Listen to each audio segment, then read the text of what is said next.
Hello! Mangga. Hindi, mangga. Sobra ko kagabi. Chili powder, asin at saka asukal. Ako lang gumawa nito. Yung chili powder, ako lang din may gawa. Mangga, oh. Sarap.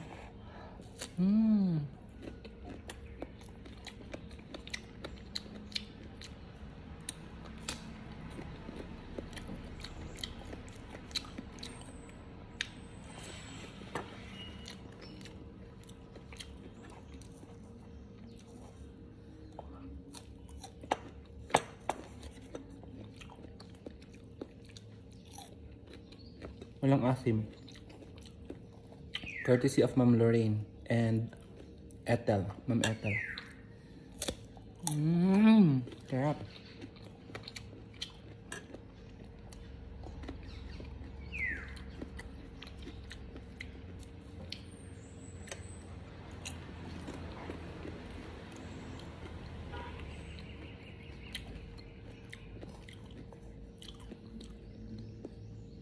Sakto yung anghang. Sakto yung tamis, sakto yung alat.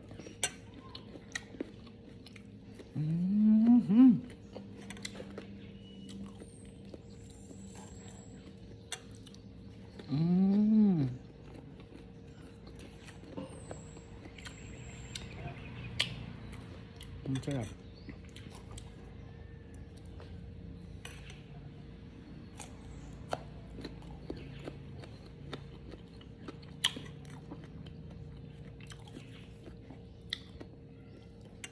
Hindi ko alam kung anong tawag sa mangga na to. Basta, hindi siya maasim. Matamis-tamis siya.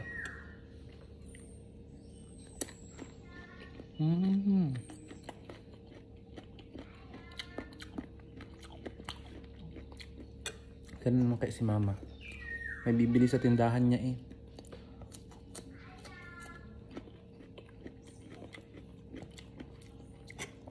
Magagalit na naman si daddy kasi hindi niya naririnig yung bibili.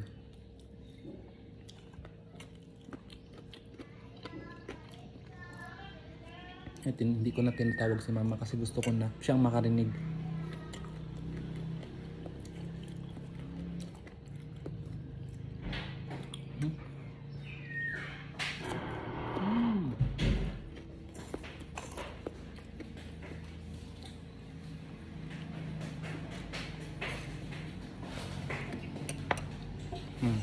Konti-konti lang lagay ng ano. Itong sausawan.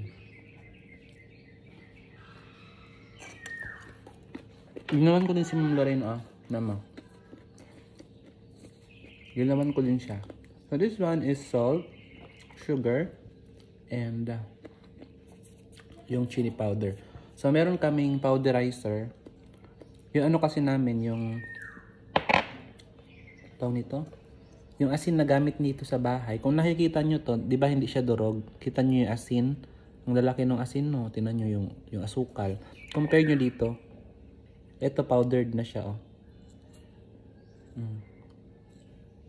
Gumamit ako ng powderizer para ano? Para maging pulbos. Yan.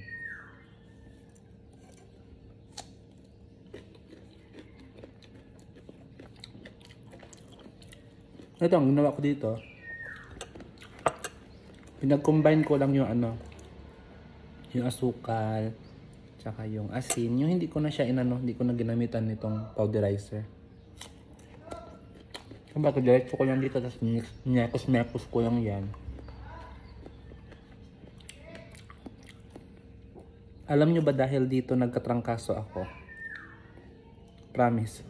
Dahil sa mangga. Last Tuesday, dumating sila Ma'am Lorraine galing ng South ba? O basta galing ng Cotabato. Sa lugar nila. Tapos, ang dami ng mangga. Puro hilaw. Kumain kami sa boarding house. Puro hilaw na mangga. Ay, hindi ko na in-invite yung kapatid ko kasi hindi naman kumakain ng manggang hilaw yun. Yun. Tapos, sa sobrang dami namin kinain, siyempre chismis, ano.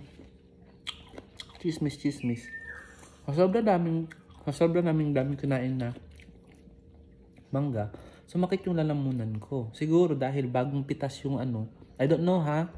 Hindi ko alam kung yun ba talaga ang reason. Pero, sobrang dami kong kinain mangga, sumakit yung lalamunan ko. Siguro dahil bagong pitas siya. Madagta pa yung ano, yung mangga. Pero, inunan naman namin maigi. Binalatan namin maigi. Tapos sinugasan din namin maigi.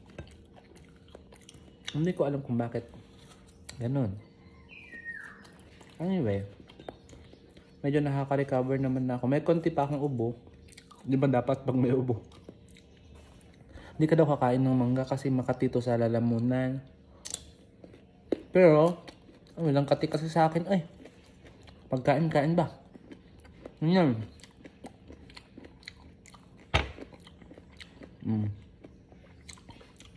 Tapos hindi ako nagamot.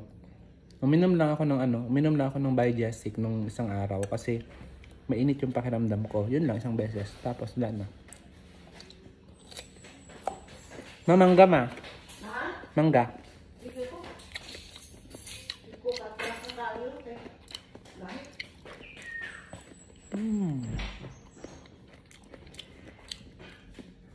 Matigas daw, sabi ni mami, ang lambot. Painog na kasi siya. Imagine last Tuesday pa to. Hinarvest nila ng Monday. Then, dinala nila ng Davao ng Tuesday. Nasa akin na siya ng, so kung from the Pitas, Tuesday, Wednesday, Thursday, Friday, Saturday. 5 days na. So talagang may hinog na siya. Ginagawa ni Ma'am Loring, nilalagay niya sa ref. Kaya ako hindi ako mahilig maglagay ng prutas sa ref. Kasi, una, tumitigas yun sa ref ko. Maliit kasi yung ref ko sa boarding house. So, may tendency na mag-yellow. Pangalawa, ayaw ko ng prutas na malamig. Nangingilo yung aking ngipin.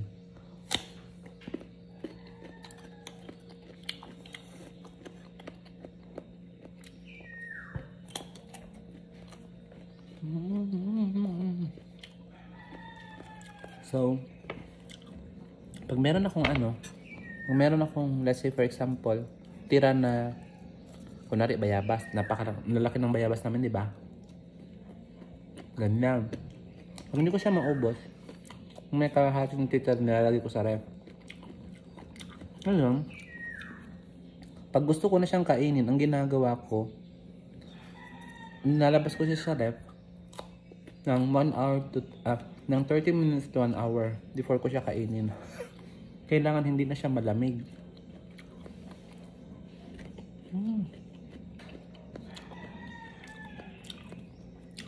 Kasi pag malamig nga, nangingilaw yung ngipin ko. Even sa ice cream. Una, pag nasobrahan ako sa kain, konti lang kinakain kong ice cream actually. Tsaka madalang ako kumain. Nangingilaw yung ngipin ko. And then, nuubo ako after kong kumain ng ice cream. Mahina ako sa matamis na malamig. Ganun.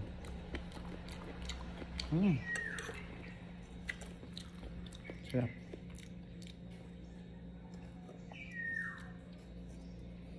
Sana hindi ito magtubig itong ginawa kong powdered.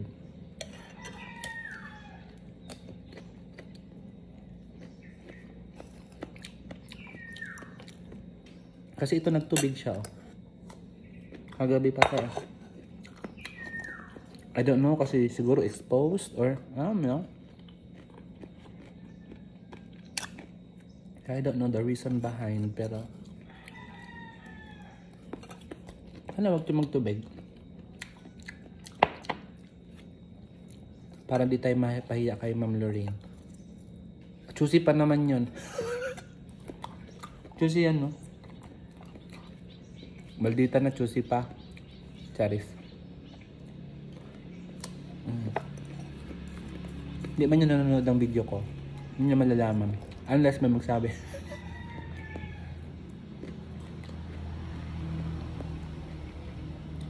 Mm.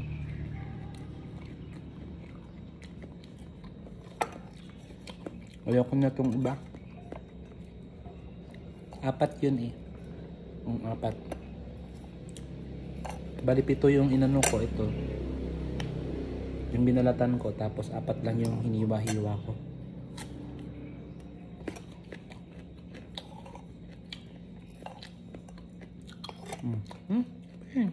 Umipad. Okay na. Ngayon nakaramdam ng asim. Di naman maasim.